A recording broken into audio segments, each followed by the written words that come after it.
नमस्कार, मैं संजीव चंदन। स्त्री काल में आपका बहुत बहुत स्वागत है। आज हम लोग बातचीत करेंगे थोड़ा राहुल गांधी के समर्थकों से, उससे ज्यादा देश के संविधान को प्रेम करने वाले लोगों से। राहुल गांधी देश के संविधान को लेकर के संविधान बचाओ के अभियान में है। कई जगह सब उनके सम्मेलन होते हैं और एक खास किस्म से उन्होंने एक राजनीति में संविधान को एक फैक्टर के तौर पे पुनर्स्थापित किया है। और इस लिहाज से भी कई सारे राहुल गांधी के भी फॉलोअर वो संविधान को लेकर के एक आस्थावान, मैं आस्थावान टर्म कोट एंड कोट निकाल रहा हूं नरेंद्र मोदी के यहाँ से, तो वो दिखाई पड़ते हैं। लेकिन संवैधानिक मूल्यों को लेकर संविधान के का जो एक लक्ष्य रहा है, इक्वालिटी के टुवर्ड्स इक्वालिटी, टुवर्ड्स फ्रेटर्निटी, उसको लेकर बहुत सारे ऐसे लोग भी हैं जो राहुल गांधी के बिना भी, राहुल गांधी के साथ भी और अन्य अन्य अन्य अन्य प्लेटफॉर्म पर संविधान के प्रति अपना जो कमिटमेंट है उसे लेकर काम करते रहे हैं। इसीलिए आज हम बात करेंगे कि राहुल गांधी तो संविधान बचा रहे हैं, लेकिन आप क्या कर रहे हैं? नागरिक के तौर पर आप क्या कर रहे हैं? जनता के रूप में आप क्या कर रहे हैं? संविधान का जो हमने जो हासिल प्राप्त किया है उस तौर पे आप, मेरी छवि आमतौर पे, मैं कई बार, हम लोग चूंकि राहुल गांधी की भी आलोचना करते हैं, लेकिन जो लोग जानते हैं वो जानते हैं कि किस तरह से बदलाव के तंत्र के तौर पे राहुल गांधी जो कुछ कह रहे हैं, मैं कर रहा है नहीं मैं कह रहा हूँ, लेकिन जो कह रहे हैं और कई सम्मेलन आदि के जरिए जो एक मूल्य स्थापित करने की कोशिश कर रहे हैं, उन सब के प्रति एक क्रिटिकल उम्मीद जरूर रखते हैं। तो राहुल जो कर रहे हैं उससे अलग बहुत सारे लोग बहुत कुछ और कर रहे हैं। मैंने कहा एक अभियान है संविधान जागर अभियान, जिसे जस्टिस कोलसे पाटिल संचालित कर रहे हैं। जस्टिस कोलसे पाटिल के साथ नितिन राउत हैं, कांग्रेस लीडर हैं वैसे, उनके साथ सुखदेव थोराट हैं और कई सारा वो लोगों के बीच जाना और मिलना। 83 साल की उम्र है justice Kolse Patil. Mumbai high court में से वो उन्होंने सेवानिवृत्ति ली थी। जाना माना चेहरा है सोशल सर्किल में। तो आपकी भी और हमारी भी भूमिका बनती है। क्या कर रहे हैं जस्टिस पाटिल और क्या हमारी भूमिका बनती है, उस पर बात करेंगे। जस्टिस पाटिल अभी हमारे साथ जुड़े हुए थे, लेकिन थोड़ा सा नेटवर्क इशू है शायद उनकी ओर, वो जुड़ते भी हैं हमारे साथ। वैसे फिलहाल हमारे साथी धनंजय कुमार हैं, द नागरिक के फाउंडर एडिटर, स्त्री काल के दर्शक भी इनसे परिचित हैं। और पाटिल साहब भी जुड़ेंगे हमारे साथ, जुड़ रहे हैं, अभी जुड़े हुए थे लेकिन नेटवर्क इशू के कारण अभी नहीं जुड़े। तो हम लोग बात करेंगे धनंजय जी कि देखिए 83 साल, 80 वर्षों की हड्डी में, हम लोग पढ़ते थे 80 वर्षों की हड्डी में जागा जोश पुराना था। सब कहते हैं कुंवर सिंह भी बड़ा वीर मर्दाना था। हालांकि वो कुंवर सिंह का वाला मामला जो है वो उस दौर का था 1857, और वो दौर भी कुछ ऐसा। जस्टिस कोलसे पाटिल का अपना व्यक्तित्व अलग रहा है। वो हमेशा सिस्टम के साथ थोड़ा थोड़ा, जिसके बावजूद के सिस्टम के हिस्सा रहे, टकराते भी रहे। कभी पाटिल साहब सोशलिस्ट आंदोलनों से भी जुड़े रहे। तो ये उनकी खास खासियत रही है। 83 साल की उम्र है। देखिए क्या अभियान है। सबसे पहले हम अब ये नहीं, मराठी में है, इसको बोलते भी चले जाइए हिंदी में। बिल्कुल बिल्कुल। देखिए ये सारे कुछ पंपलेट्स हैं उनके, अब वो जुड़ जाते हैं तो अच्छा है। हालांकि उनके यहाँ कुछ इशू है, लेकिन जुड़े तो बेहतर है। ये संविधान आहे महान, सर्वाना हक समान। संविधान महान है और सबको बराबर का हक है। ये एक इनका पोस्टर होता है। मिडुन सारे देव गवाही, सक्षम करो लोकशाही। धनंजय जी की महाराष्ट्र की खूबसूरती में, इसीलिए मैं फिदा रहता हूं कि वहां बहुत सारे लोग, इस अभियान में भी सुखदेव थोराट वगैरह हैं, और खोबरा गड़े साहब हैं रिटायर्ड आईएएस नागपुर में, उनका एक अलग प्रोग्राम चलता है। संभाजी महाराज ये संभाजी भगत जो हैं वो उनका एक संविधान की पाठशाला संविधानाची पाठशाला कार्यक्रम करते हैं। तो लोगों तक पहुंचना ये बेहद महत्वपूर्ण है। हम जो बिहार में बैठे हैं इसीलिए कई बार बहुत धरती सूखी सूखी सी लगती है। देखिए, संविधानाची कास धरू विषमता नष्ट करो, विषमता नष्ट करिए, संविधान के मूल्यों के साथ जाइए।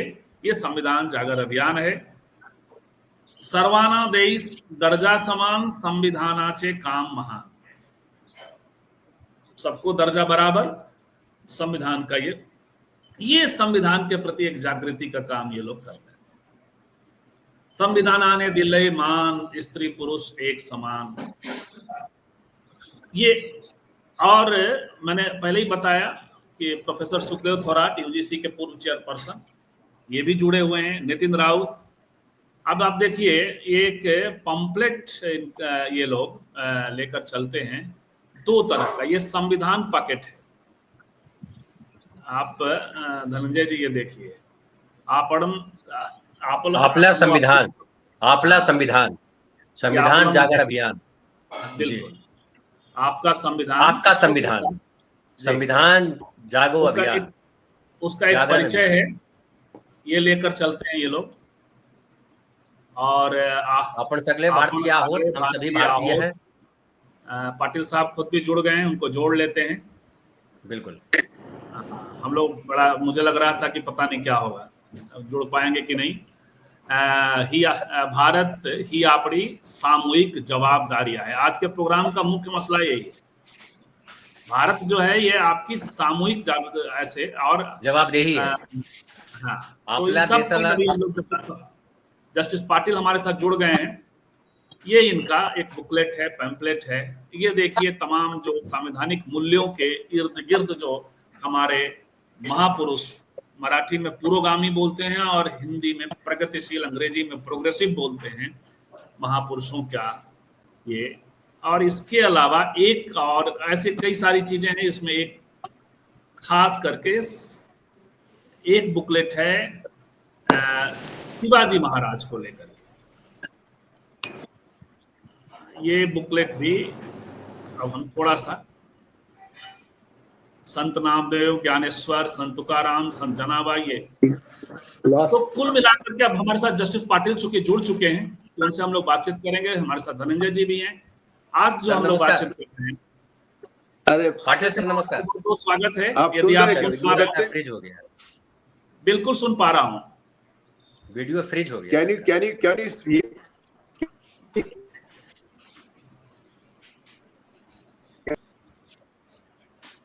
नेटवर्क बहुत गड़बड़ है, संकट है धनंजय जी। लेकिन देखिए, 83 साल की उम्र में अक्सर कहता हूँ, राहुल जी के साथ इन्होंने जो है यात्रा की, भारत जोड़ो यात्रा में। और ये बुजुर्ग, ये मतलब एक 80-82 साल का ये एक नौजवान पूरी यात्रा में ये साथ साथ जाते रहे। हम हमारी अक्सर बात होती थी उस समय, और वहां रुकते थे, साथ साथ चलते थे, भीड़ में ही रुकना और सब कुछ करना, ये सब इनकी एक खासियत थी। अब मेरा सवाल, और पटेल साहब जुड़ते हैं तो उनसे सवाल लेंगे। हमारी आपकी भूमिका तो बनती है ना, हम सब ठीक है, राहुल गांधी राहुल गांधी राहुल गांधी, ठीक है, राहुल गांधी को वोट करो, राहुल गांधी का समर्थन करो। लेकिन राहुल गांधी ने जो मुद्दा उठाया है संविधान को लेकर के, हालांकि संविधान के दीवाने बहुत सारे, और आप तो जहां बैठे हैं वहां दीवानों की मैंने 2-3 तो नाम ले लिए। हमारी आपकी क्या भूमिका बनती है? जी, इसको अगर शुरुआत से हम बात करें तो बात ये करनी पड़ेगी कि संविधान किसके लिए लिखा गया है, और जब संविधान में लिखा गया है उसे मालिकाना हक किसे दिया गया है। पहले जब राजे रजवाड़े होते थे तो राजाओं का देश होता था, राजाओं के नाम से देश को जाना जाता था, और राजा ही सब करता था, राजा के पास सारे अधिकार होते थे। लेकिन जो संविधान हमारा लागू हुआ देश आजाद होने के बाद, तो सारे अधिकार नागरिकों को दे दिए गए कि ये आपका देश है, आप सरकार चुनेंगे, और आप जिस तरीके की सरकार चाहते हैं, जिस तरह के काम कराना चाहते हैं, उस तरह के काम आप करवाएंगे। ये नागरिकों को अधिकार दिया गया, ये सबसे बड़ा अधिकार है संविधान का, कि नागरिकों का देश है ये।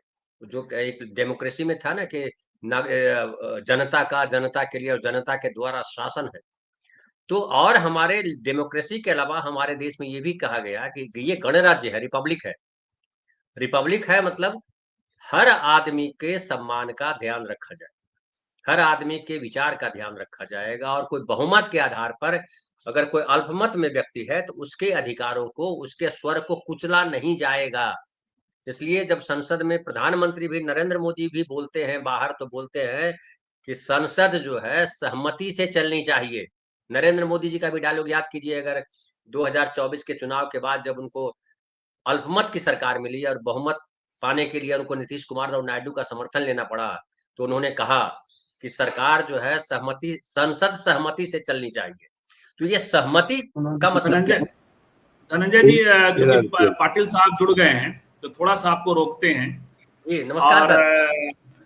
सर, आपका बहुत बहुत स्वागत है। आप हमें सुन पा रहे हैं?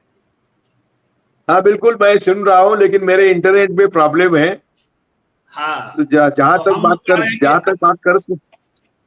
हाँ, तो हम लोग कह रहे थे कहिए। आपके पीछे में कि 80 वर्षों की हड्डी में जागा जोश पुराना था। सब कहते हैं जस्टिस पाटिल भी बड़ा वीर मर्दाना था।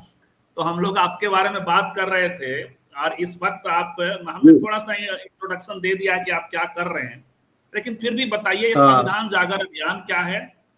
क्या क्या आपका एक प्रोग्राम होता है, और किस तरह से लोग आपसे जुड़ रहे हैं? किन मूल्यों को आप एड्रेस कर रहे हैं? हमने कुछ बुकलेट वगैरह ये सब लोगों को दिखाया है इस वीडियो में। ये देखो, पहले ये आपसे जब जो लिटरेचर आपको भेजा है वो लेके हम सभी बीजेपी के खिलाफ जो एनजीओज है, गया नहीं नहीं, चल रहा है, बात हाँ, करें। हाँ, तो बीजेपी के खिलाफ जो है, जो भी है, या संविधान और प्रजातंत्र के लिए जो काम करना चाहता है, सबको हम जोड़ रहे हैं। हमने नागपुर में मीटिंग करी, हमने कोल्हापुर में करी, हर रेवेन्यू डिवीजन में हमने मीटिंग करी और वहां के लोगों को बुलाया, ये सब लिटरेचर उनको दिया, उनको कहा कि आपके नाम से ये प्रसिद्ध करो, हमें कोई इसका कोई लेन देन नहीं है, और ये लिटरेचर जाके आप घर घर जाए। तो बहुत अच्छा यशस्वी प्रयोग हो रहा है कि लोग जुड़ रहे हैं, 200 संगठन मीटिंग में आ रहे हैं। अभी हमारा आखिरी मीटिंग है वो 26 अप्रैल को अमरावती में है। तो हम वहां के सभी एनजीओ को बुलाते हैं, सभी पार्टी जो भी आए, लेकिन लिमिटेड लोग बुलाते हैं, क्योंकि डिस्कशन के लिए सभा मीटिंग की जरूरत नहीं है। तो हम दिन भर साथ में रहते हैं, उनके लंच उनके साथ करते हैं और सब भी बातें उनके सामने रखते हैं। लेकिन अभी मैं था यूपी में, था अभी 8-10 दिन, तो संविधान का नाम पूछेंगे तो भाई वो बोलते हैं संविधान किस धान का नाम है, किस धान का नाम है। तो ये जो उत्तर हिंदुस्तान और साउथ का जो फर्क है, ये बहुत तकलीफ देता है। तो लेकिन हमारा काम जो है, उसके बावजूद भी फडणवीस चीफ मिनिस्टर है, और वो जो अभी कानून आ रहा है जन सुरक्षा कायदा, किसकी सुरक्षा है? वो खुद की सुरक्षा करना चाहता है, जन सुरक्षा कुछ नहीं है। मैं तो बहुत कहता हूं कि तू हमारे वोटों से चुनकर नहीं आया है, तू हमारा सीएम नहीं है, जो करना है कर तू। लेकिन अभी मैंने सब एमएलए को अपील किया है कि क्या आप सब नपुंसक है क्या, कि संविधान के खिलाफ कानून करने की कोशिश कर रहा है फडणवीस, और आप लोग सब उसको विरोध नहीं करते, उनके पार्टी के भी क्यों ना हो। आर्टिकल 19 के तहत we have right to express, और बाकी आर्टिकल सब है। दूसरी बात, नफरत फैला रहा है। 3 तो इंसिडेंट ऐसे है, ये नागपुर में दंगा हुआ, उन्होंने करवाया और एक मुसलमान का घर गिरा दिया। उधर मालवन में भी ऐसा किया, एक 14 साल के बच्चे ने कहा पाकिस्तान जिंदाबाद वगैरह कुछ हुआ होगा, तो उसके माता पिता का घर गिरवाया बुलडोजर। और तीसरा भी एक कामरा का, वहां जो स्टूडियो में किया उसका काम, स्टूडियो भी मेरे ख्याल से गिरवाया है, गिराना चाहते हैं। तो ये जो लेकिन जहर फैला गया है महाराष्ट्र का। तो यहाँ पे टोक रहे हैं, आप तो जस्टिस भी रहे हैं तो कोई जस्टिस तो रिटायरमेंट के बाद भी जस्टिस होते हैं। तो आप दादा, ये जो बुलडोजर को लेकर के सुप्रीम कोर्ट ने एक गाइडलाइन भी दिया, उसके बाद भी लगातार सरकारें इस तरह से कर रही है, तो कहाँ चेक होगा, कैसे चेक, संविधान आखिर लागू कैसे होगा, क्या मैकेनिज्म नहीं, है? आप और हम गलत फहमी में हैं। जब से सत्ता में आए इन्होंने संविधान को हाथ ही नहीं लगाया। वो क्या बोलते हैं कि हम संविधान की कोई भी तरतूद जो है उसको हम अमल नहीं करेंगे, लेकिन संविधान की शपथ लेके सत्ता पर आएंगे। वही उनका मकसद है। जो स्वतंत्रता आंदोलन को विरोध कर रहे थे, जो संविधान को विरोध कर रहे थे, जो तिरंगा को विरोध कर रहे थे, वो जहरीली शक्ति आज सत्ता पर है। और मैं खुद जाके अपील किया था नीतीश कुमार को, क्योंकि हम एक ही पार्टी के, समता पार्टी का मैं अध्यक्ष था महाराष्ट्र का। लेकिन इतने नेता हमारे स्वार्थी है। चंद्रबाबू नायडू और नीतीश इंडिया के साथ जुड़ जाते तो ये नौबत नहीं आती। अभी वो वक्त पर क्या होगा आज मालूम नहीं, वक्त बोर्ड का बिल आया क्या नहीं। तो मैं आज आने वाला इस माध्यम से, हाँ आज आने वाला है जी। आया, हाँ आज आने वाला है। तो हो गया, अभी क्या उनकी सबकी परीक्षा होगी। लेकिन मैं थोड़ा भटका आपका जो सब्जेक्ट है, तो मुझे लगता है कि हमें संविधान घर घर में ले जाना है और संविधान इतने आसानी से समझाना है कि भाई मैं आपसे अभी बात कर रहा हूं तो संविधान के तहत कर रहा हूं ना। मैं कल दिल्ली गया था, मेरठ में गया था, इधर उधर गया था, तो क्यों संविधान के तहत ही गया। हमें सुविधा मिली है ट्रैवलिंग की, संविधान के तहत जो जो मिला हमको संविधान के। हमने हमारी जो छोटी किताब है उसमें हमने लिखा है कि हमें संविधान ने क्या दिया, और उसमें हमने उसका प्रचार कर रहे हैं। छत्रपति शिवाजी महाराज इसलिए कि वो सही मायने में डेमोक्रेटिक थे, समाजवादी थे, राजा तो थे, लेकिन और उनका मुसलमानों के खिलाफ लड़ाई नहीं थी, अपने अपने राज्य का विस्तार करने की लड़ाई थी। ये हम इसलिए समझा रहे हैं। और ये किताबें ये सब हम ऑनलाइन भेजकर वहां के लोगों को बोलते आप प्रिंट करो, आप आपके नाम से करो, डिस्ट्रीब्यूट करो। तो ये अच्छी तरह से चल रहा है। लेकिन ये तो हो गया एक 10% का। माध्यम जो है, मीडिया जो है, वो हमारा कुछ उठाता नहीं है। तो हमें सिर्फ मुंह पब्लिसिटी जिसको कहते हैं उसी से काम करना पड़ता है। ठीक है, हम उसमें हम तैयार है। लेकिन एक बात हम लोगों को समझाते हैं कि संविधान जो आया तो ऐसा अचानक नहीं आया है, उसके पीछे भी हजारों साल की हिस्ट्री है। संत जो हमारे सब संत हुए, जो देश में हुए, सब संत कबीर हुए, संत रोहिदास हुए, संत तुकाराम हुए, संत ज्ञानेश्वर हुए, ये सब तो ब्राह्मणवाद के खिलाफ हुए ना। तो ये सब संविधान में आए हैं। आखिरी हमारे आखिरी गाड़गे बाबा तक हम लोगों को समझाते हैं। और संविधान करते समय बाबा साहब ने खुद कहा है कि एक से एक लोग संविधान समिति में थे, मैं अकेला क्रेडिट नहीं लेना चाहता। उन्होंने कहा कि यदि नेहरू और कांग्रेस नहीं होती तो मैं संविधान नहीं लिख सकता। उन्होंने मुझे सपोर्ट किया। उनको कॉन्स्टिट्यूशन कमेटी में आना वगैरह, उनकी विद्वत्ता ठीक है, विद्वत्ता का बाबा साहब विश्व विद्वान थे, इसमें कोई दूसरी हो ही नहीं सकती। तो भी ऐसे कई विद्वान है देश में जिनका ब्राह्मणवादियों ने कचरा किया। इसलिए हम हमारी एक अच्छी, क्या बोलेंगे उसको हिंदी में मालूम नाही, तर तुम्हाला मराठी माहिती आहे की आमचं नशीब समजतं की बाबासाहेब तिथं आले आणि त्यांनी संविधान लिहिलं। वो खुद लिखते हैं, देखो त्यांचे मराठीत वाक्य येते की मला क्रेडिट देणं म्हणजे आमच्या सगळ्या समितीला वाकबकार लोकसभेत होते. मसुदा कमिटीत मला घेण्यात आले तेव्हा मला आश्चर्य वाटले. आणि जेव्हा मसुदा कमिटीचा अध्यक्ष तर आश्चर्य धक्काच बसला. माझ्यापेक्षा मोठे अधिक लायक व वाकबगार लोक संविधान सभेत होते. सर अल्लाउद्दीन कृष्णा स्वामी अय्यर यांचा उल्लेख या संबंधी मला करावा असं वाटतो.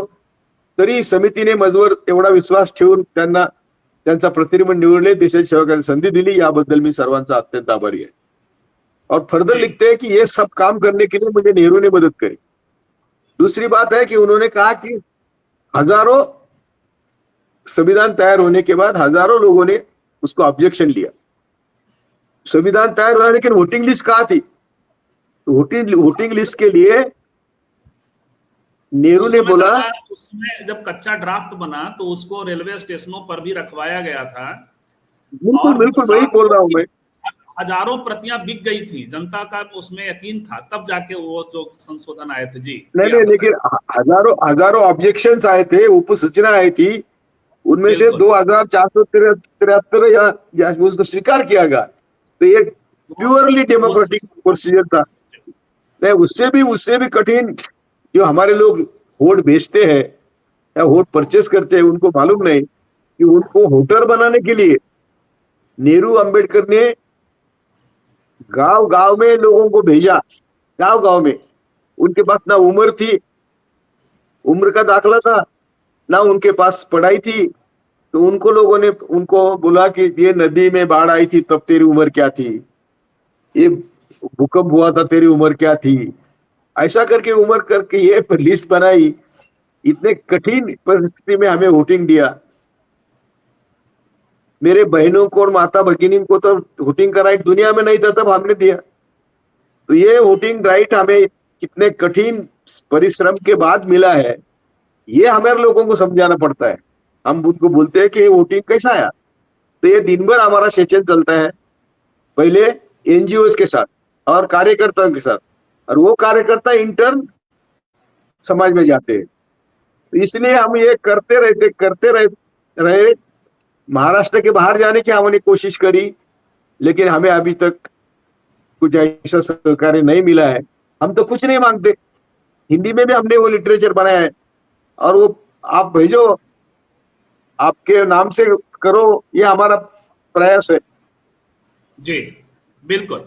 तो ये आप सबकी भूमिका है जो पाटिल साहब कर देखो, रहे हैं. पहले आई मस्ट मेंशन, ये लोकायत,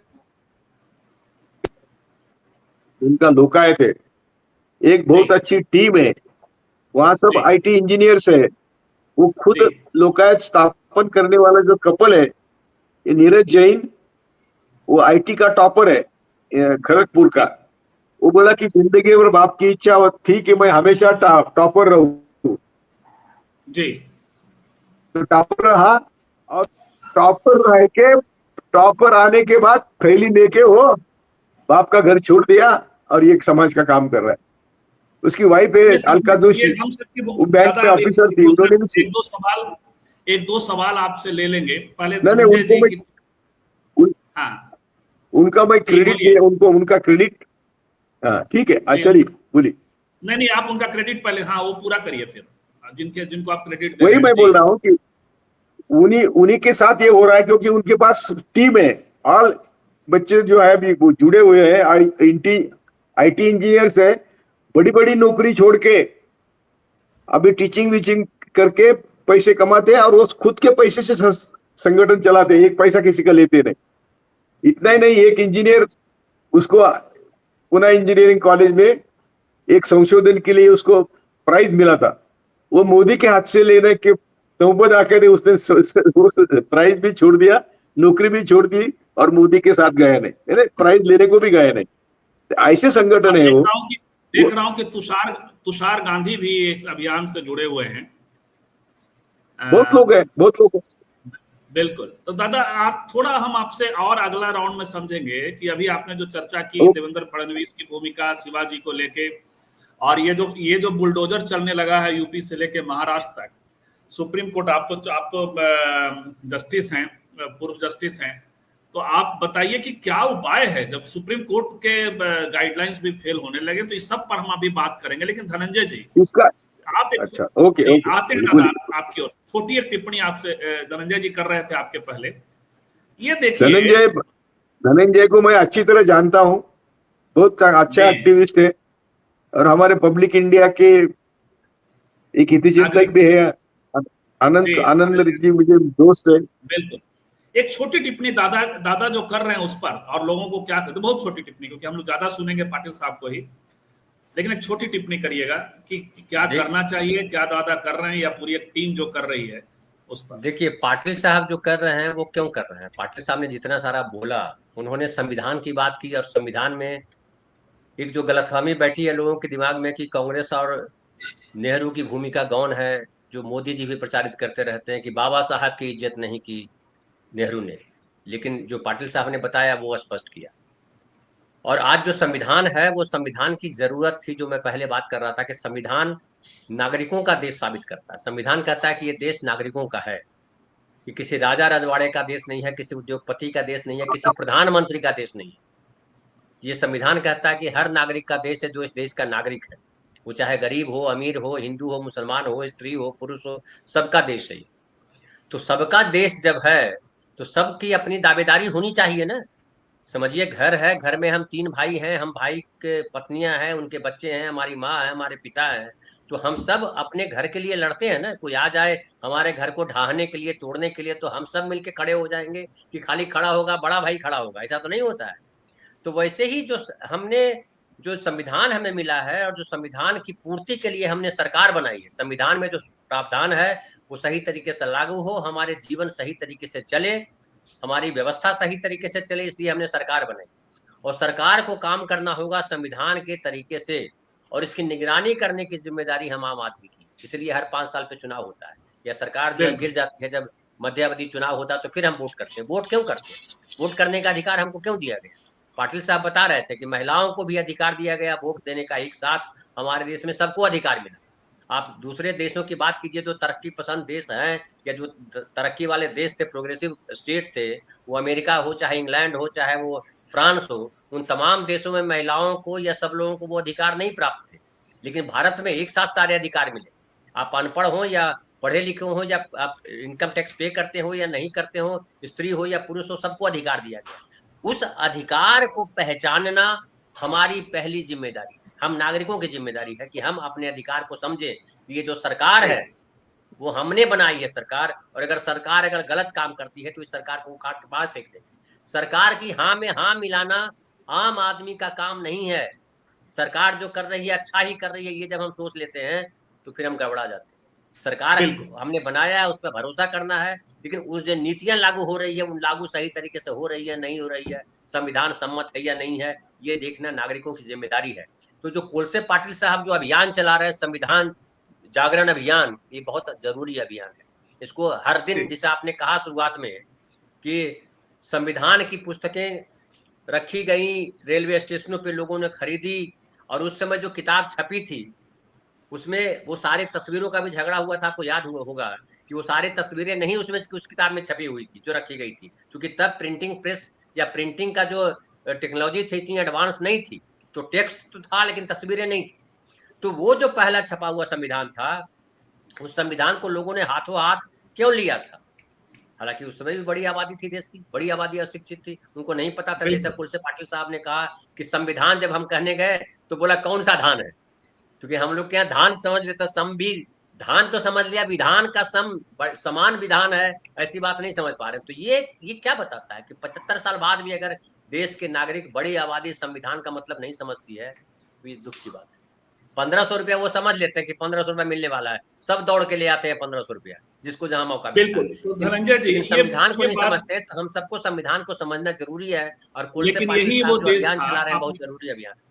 बिल्कुल यही वो देश था जो उसने संविधान खरीदा और उस पर टिप्पणियां दी, ऑब्जेक्शन भी भेजे, सुझाव भी भेजे।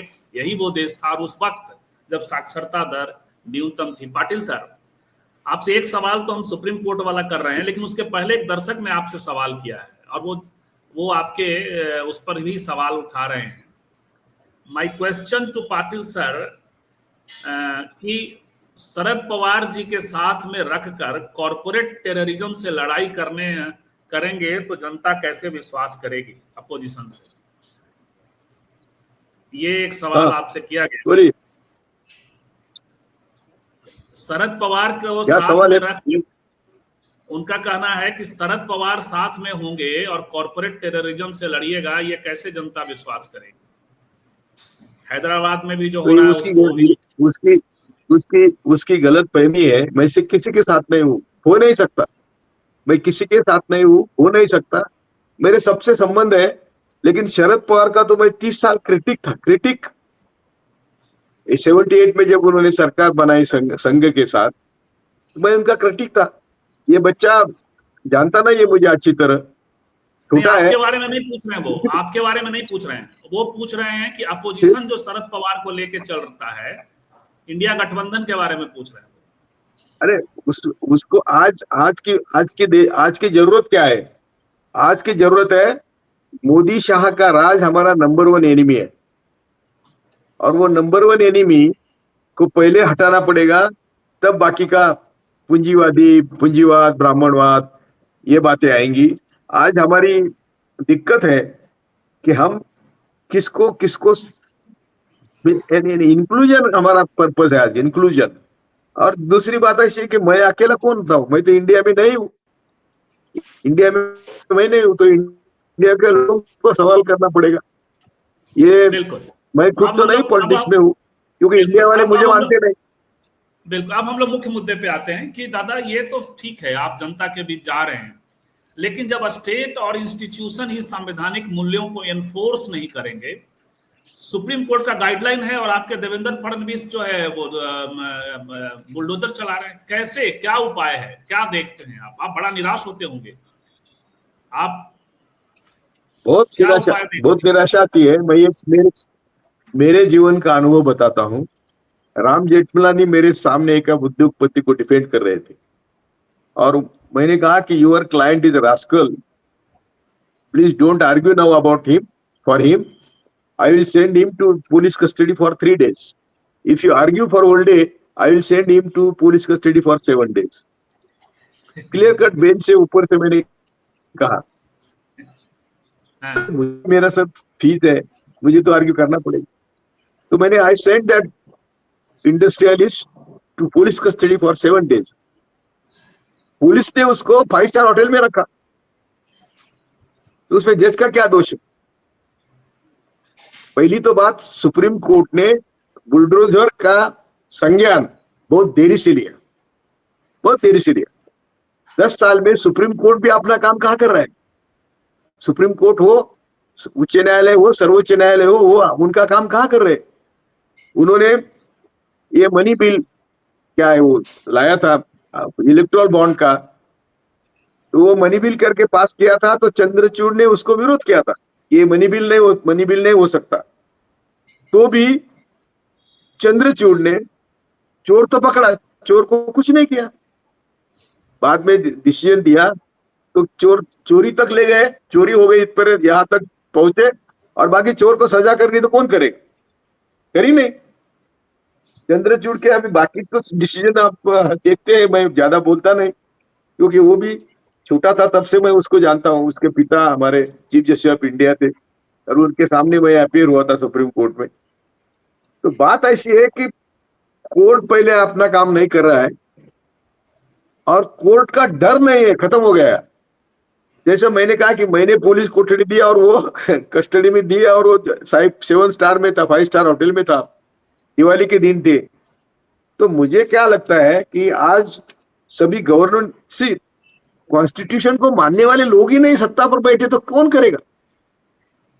और इसलिए ये आरएसएस की चाल है कि क्या बोले उसको, ये अनार्की फैलाओ बस, अराजकता। लोगों को शांति से रहने न दो। नहीं तो पहला आंदोलन, अभी सब आंदोलन की बात करेंगे तो समझ जाएगा, लेकिन बाबरी मस्जिद गिराने का मकसद क्या था?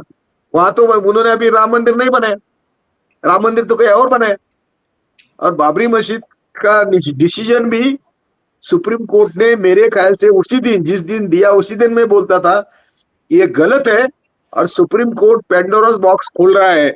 ये कहीं भी जाएंगे कहेंगे ताजमहल के नीचे महादेव है और गिराएंगे ताजमहल। ये मैंने पहले दिन कहा था, ये पेंडोरास बॉक्स इन्होंने खोला है सुप्रीम कोर्ट ने। और अभी तो मालूम हुआ कि चंद्रचूड़ ने कहा कि उनको तो संकेत आया था कि ये जजमेंट ऐसा देना है। एक तो बात ऐसी कि अभी आप आज तो ऐसा बोलना गुनाह है, लेकिन कौन तय कर सकता है माइथोलॉजी में राम हुआ और राम का जन्म यहाँ हुआ? कौन तय कर सकता है? सिर्फ भावनाओं के लिए। तो भावना भड़काने के काम रथ यात्रा ने किया।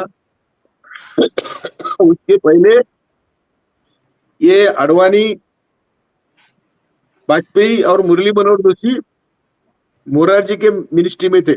मनोहर जोशी ने भविष्य लाया, वाजपेयी ने संघ के कार्यकर्ताओं को मौसाद नाम के खतरनाक संगठन से जोड़ा है, इसराइल के। वो खुद प्रमोद महाजन का पीए मोहित्रा, वो मोसाद संगठन से जुड़ा हुआ ट्रेनिंग लेके आया था।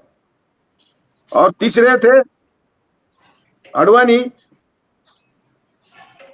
टीवी में सब हमारे लोग भरे, एक ही दूरदर्शन था और रामायण महाभारत छुप गया। तो ये जहां भी मौका मिलता है तो आगे का 500 साल का नुकसान करते हैं। आज मोदी के राजकारण हम देश 500 साल पीछे गए हैं। और ये अभी माइथोलॉजी में हम है, हम ना साइंस मान रहे। अरे वो लड़की कहां से आकाश से वापस आई, क्या नाम उसका? सुनीता सुनीता विलियम्स आकाश से लाई। हमारा चीफ मिनिस्टर औरंगजेब की कब्र खोद रहा है। तो ये क्या है? ये जानबूझकर हो रहा है। उनको मालूम है, वो पढ़े लिखे हैं, वो सब समझते हैं, लेकिन जनता को मूर्ख बनाना ये काम उनका चल रहा है। मैंने कल वीडियो निकाला है, यही बोला है कि फडणवीस ने पुरोगामी महाराष्ट्र को खत्म किया। क्या परंपरा थी चीफ मिनिस्टर की? आत्रे ने यशवंतराव चौहान पर टीका करी थी, ये तो नपुंसक है, उनको पुत्र नहीं है, तो ये महाराष्ट्र क्या चलाएंगे? तो नम्रता पूर्वक यशवंतराव चौहान ने आत्रे को लेटर लिखा था कि मेरी मिसेस गरोदर थी, ब्रिटिश के जमाने में पुलिस ने मेरे मिसेस पर पेट पर इसको लात मारे और वो अभी बच्चा नहीं पैदा कर सकती है। लिखा, लेटर लिखा उन्होंने आत्रे पर। कार्रवाई आज क्या चल रहा है? कामरा क्या बोला है? कामरा होता है ये जो जन सुरक्षा कायदा ला रहा है, ये सिर्फ खुद फडणवीस और उनके सभी गुंडा मंत्रियों को प्रोटेक्शन के लिए। हम टिका न करें। अभी एक एयरपोर्ट आ रहा है पुरंदर में, एक मिनट में खत्म करता हूं। पुरंदर में एक एयरपोर्ट आ रहा है, उसके बाजू में बंजर जमीन है। हम वहां एयरपोर्ट लेने को बोल रहे थे, वो जमीन अदानी को दी है, अदानी लॉजिस्टिक्स के लिए। और जहां एयरपोर्ट कर रहे हैं वहां किसान अपनी दो रोटी कमा रहे हैं। वहां के उन्होंने कर्ज निकाला, लैंड डेवलप करी, पानी लाया और उसकी जमीन अब ये एयरपोर्ट के लिए ले रहे। तो हमने कहा कि आप एयरपोर्ट करेंगे तो हमारे डेड बॉडी पर करें जी। मैंने लोगों को शपथ दी है, तो कहाँ हम जाके लड़ेंगे।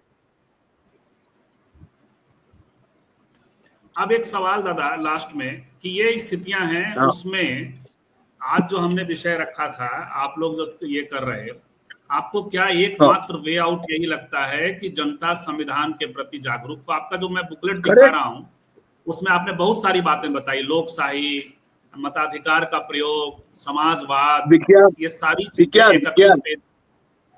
बिल्कुल, विज्ञान की बात करिए। बिल्कुल। तो एक कंक्लूडिंग टिप्पणी आप करिए। ये जो कुंभ मेला पर अपनी राजनीति कर रहे हैं, तो हम विज्ञान की बात कर रहे हैं, लोगों को विज्ञान सिखा रहे हैं जी। तो वैसे संविधान के जो मूल्य हैं उसके खिलाफ ये लोग काम कर रहे हैं, ये दिखाने का हमारा प्रयास है। और आप संविधान के मूल्यों पर आएंगे तो हम सब सुखी होंगे, सबको रोजगार मिलेगा, सबको रोटी कपड़ा मकान महंगाई से हम बचेंगे, ये बोलने की हमारी कोशिश है। जी महंगाई क्यों बढ़ती है, हमारा हमारा मुद्दा है। अरे तुम सुबह से शाम तक लोगों को लूटते हो जीएसटी के माध्यम से, दूसरे सभी माध्यम से, और वो सब पैसा अंबानी अदानी को देते हैं। तुम क्या करते हो, क्या डेवलपमेंट किया? 3 पट 4 पट लोन किया है मोदी ने आने के 10 साल में। जो 54-55 लाख था वो अभी 200-250 लाख करोड़ हो गया है। तो ये जी कहाँ खर्च किए? कुछ नए बनाए? अरे सब धरन बिरन सब ये जो पानी का वगैरह सब डेवलपमेंट तो मोदी आने के पहले हुआ था। मोदी ने इतने जी पैसे लेके क्या किया? खुद का विमान लेना ये क्या बड़ी बात है? जो जरूरत नहीं थी वो संसद बांधना क्या बड़ी बात है?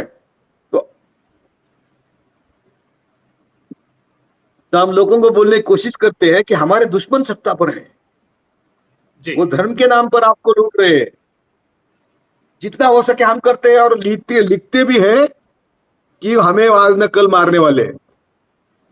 जो कलबुर्गी, गौरी लंकेश, कॉमरेड पानसरे, दाभोलकर, उनमें मेरा भी नाम था।